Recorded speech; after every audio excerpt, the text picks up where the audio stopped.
that has special. We have rolled out a new student-focused higher education funding model that has special emphasis on making sure that children from vulnerable families have the requisite support in their education. We have also improved the student-teacher ratio in both our primary and secondary schools by hiring an additional 56,000 teachers and also hiring an additional 2,000 tutors for our TVET institutions. We have equally resolved bottlenecks in cash transfer program to vulnerable Kenyans, including orphans, people living with disability, and the elderly. We have not only brought on board more beneficiaries, but in keeping with the promise that we made,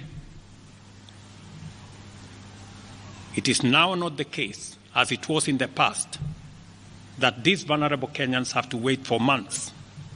Now their stipends are paid as salaries of public servants are being paid. We did roll out the Hustler Fund that today benefits 2 million Kenyans. And we have 7 million Kenyans who had been denied access to financial services by credit reference bureaus. They are now off the blacklisting roll. Our affordable housing program has now more than 100,000 housing units under construction. The first cohort I will be launching in a couple of months to new homeowners. And we have 160,000 young people across Kenya that are employed under this program. To expand manufacturing, value addition, and agro-processing as a key contributor to job creation, 18 county aggregation and industrial parks and 6 new special economic zones are under construction across Kenya. And at the same time, we have 200 fresh produce markets that are at various stages of construction to support our farmers with access to markets for their produce, in keeping with the commitment we made to our mama mbogas. To accelerate manufacturing, last year we imposed levies on importation of clinker that can be manufactured in Kenya.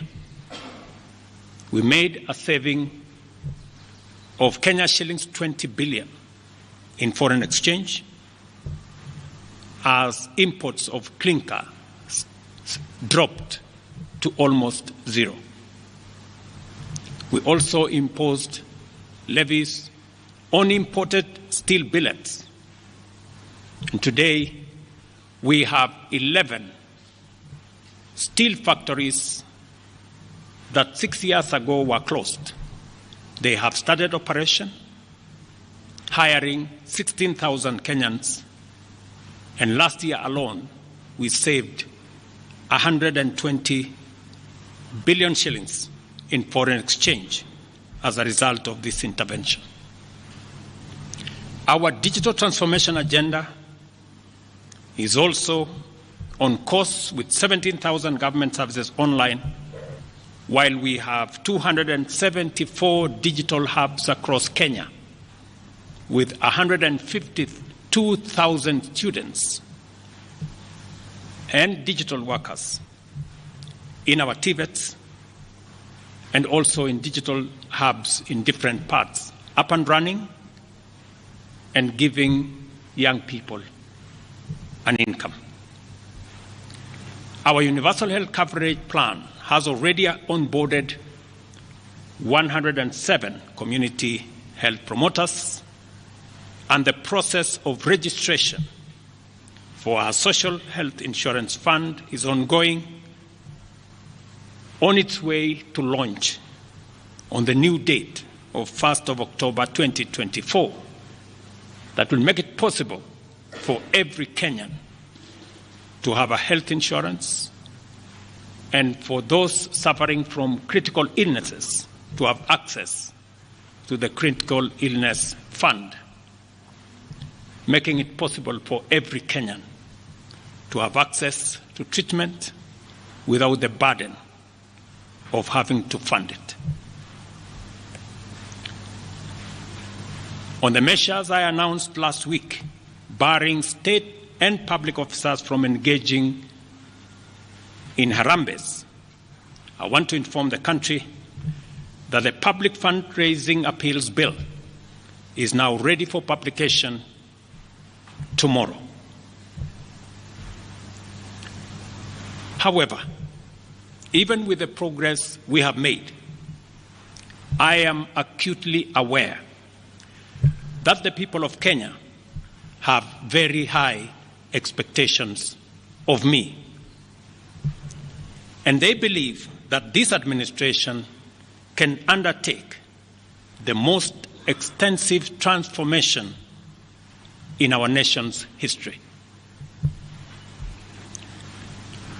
Recent events that necessitated the withdrawal of the finance bill, which will require a review and reorganization of our budget and fiscal management, have brought us to an inflection point.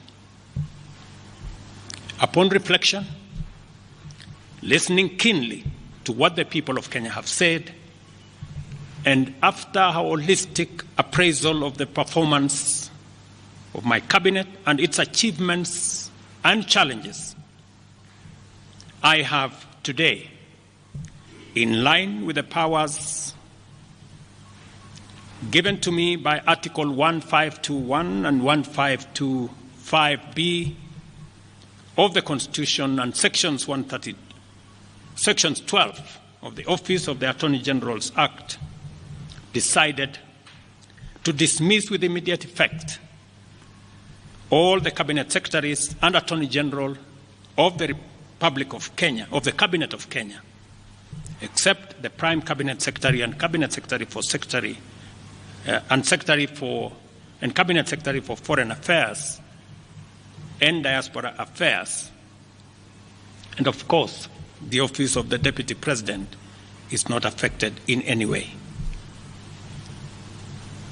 I will immediately engage in extensive consultations across different sectors and political formations and other Kenyans, both in public and private, with the aim of setting up a broad-based government that will assist me in accelerating and expediting the necessary, urgent, and irreversible implementation of the program that we have, including other radical measures and programs to deal with the burden of debt, to explore raising domestic resources and revenues, expanding job opportunities,